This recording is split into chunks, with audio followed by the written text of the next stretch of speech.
So, you're going to join them? You know me. I'll always jump brim first into the unknown. But the Foundation's already pulled their funding. The workers are already awaiting their reimbursement. And some players have already left. How could we possibly hold it? Mate, listen up. Those officers from the headquarters didn't give a damn whether the qualifiers were held or not. You could see it all over their faces. All they wanted was to minimize their trouble. Did you see how quickly they applied for the cancellation and reimbursement? How hastily they made promises to pacify the people? Their job was done as soon as they got the player list. They'd probably already moved their attention to the qualifiers in other regions. All they wanted was to minimize their trouble. Did you see how quickly they applied for the cancellation and reimbursement? How hastily they made promises to pacify the people? I've never seen anyone more ready to get things over with. After all, our qualifiers are no different from the others to them. But it means something to us, doesn't it? At least for me, this could be my chance to go to Australia.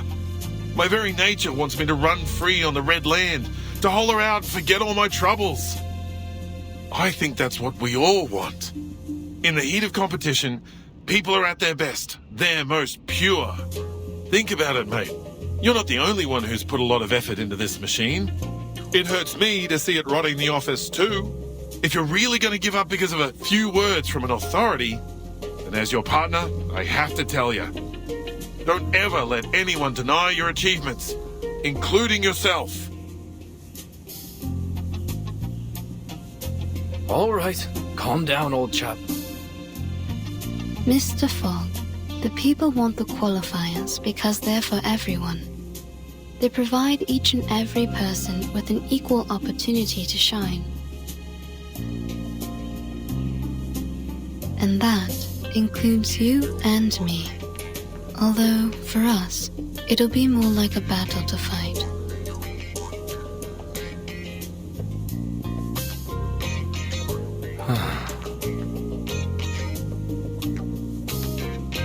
Honestly, will these people stop sending me petitions? I've been absolutely inundated with them.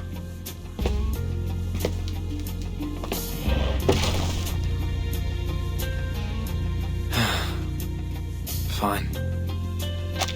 Someone has to keep everyone healthy. I'll do everything I can to minimize the damage from the smoke.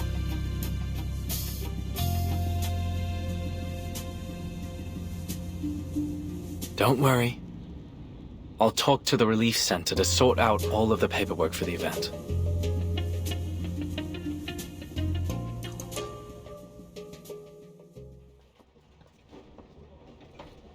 Here you are. This is yours. Please come here for a copy of the emergency guidebook if you don't have one. Make sure you read it carefully. We don't want anyone hurt if there's an emergency. And here, take this special sheet I enchanted to protect you from the smog. I came up with the idea a couple days ago. It can drive away the smog around you by controlling the wind. Not very effective, but it's better than nothing. Blimey! You did all this yourself? Cheers, little knocker-upper, but you don't need to worry about us. We've lived in the smog for generations. What can it hurt to hold a little sport event? Agreed. We asked for the exhibition ourselves, so we'll pay the price if anything happens. Here's the confirmation of your application. Your contingency plan has been approved by the Relief Center.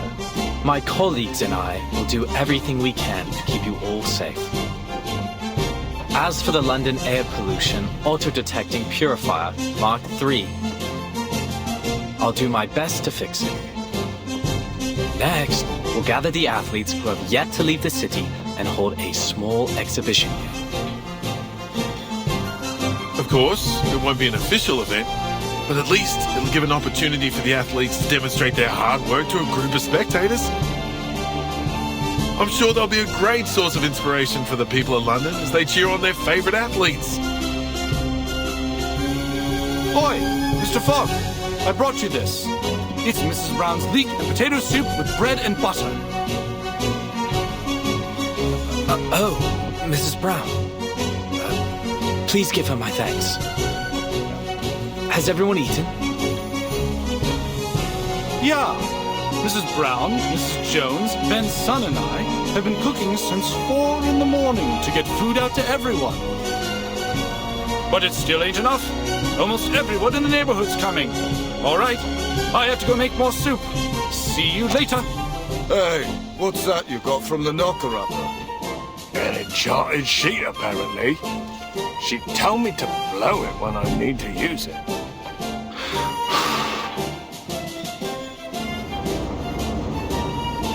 Would you look at that? It conjured a gust of wind. We can use this while we're working. Yeah, it blows the smog away. All right, well, sort of. Mr. Fogg! Mr. Fogg! I'm here to help! Oh, you. You're the girl from the market, aren't you? Yes, that's me. Let's try our best to fix the machine together. But there's no need to worry. Mr. Fogg, we can still hold the exhibition even if we can't do it. The exhibition. All right.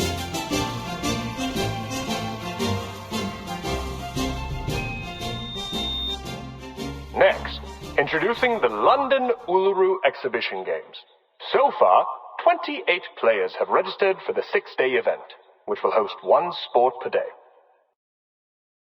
All right, everyone, let's push together. 3, 2, 1. The residents of Cross Street have taken it upon themselves to rebuild the stadium. Hey, your painting's totally off theme. Look, mine's a mockingbird with a gold medal. It just won first place in the singing competition. The Uluru Games ain't got a singing competition. You should have drawn something more athletic. Like my sailfish. It's the fastest swimmer in the world. How exciting! Our very own Uluru Games, without any interference from the Foundation. It's Tooth Fairy. I've made a list of all the athletes who signed up for the qualifiers. A lot of them have left, but some would like to stay for our exhibition. Good. And I've made a list of the daily attendees based on the tickets they bought for the qualifiers. Mr. Fogg and Mr. Brimley are discussing the possible security issues of the event with the Relief Center staff and the police. We may actually start the games on the day the qualifiers were originally scheduled. But since this is all improvised, we'll probably encounter some unexpected problems as the games continue. We need to be prepared. Yeah, I know.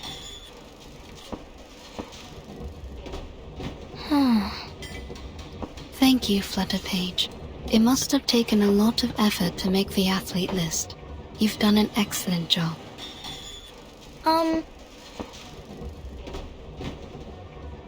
So, you saw the whole athlete list. Did you see the name you were hoping for? Ah! How did you... Miss Tooth Fairy,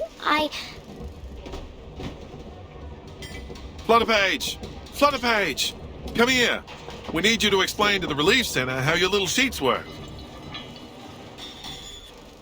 Just go. They need you more than I do. Your explanation may decide whether the games can be held. All right, I'll talk to you later. You've got yourself a new outfit. It looks great on you.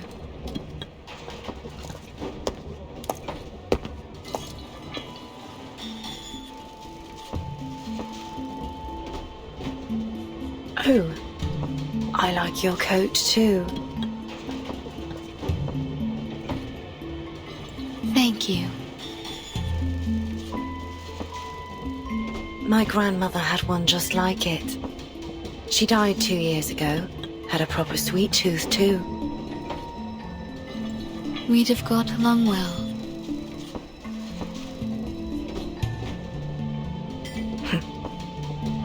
How did you know I was here? Oh, I didn't until my tooth fairies found you.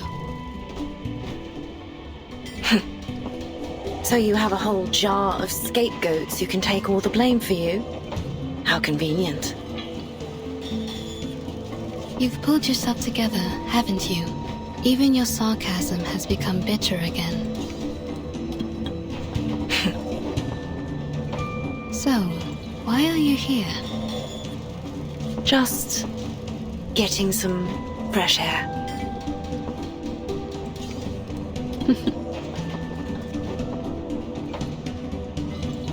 Look at them. They're all so happy. What do you think? I've never seen such a rudimentary, disorderly, and poorly prepared event in my life. Well, of course, it's totally amateur. But it's built on enthusiasm and sportsmanship. Athletes will go head-to-head, spectators will cheer, and the stadium will be lit up by the energy they release together. It's imperfect, yes, but it's inclusive and unstoppable, and that's what makes it special.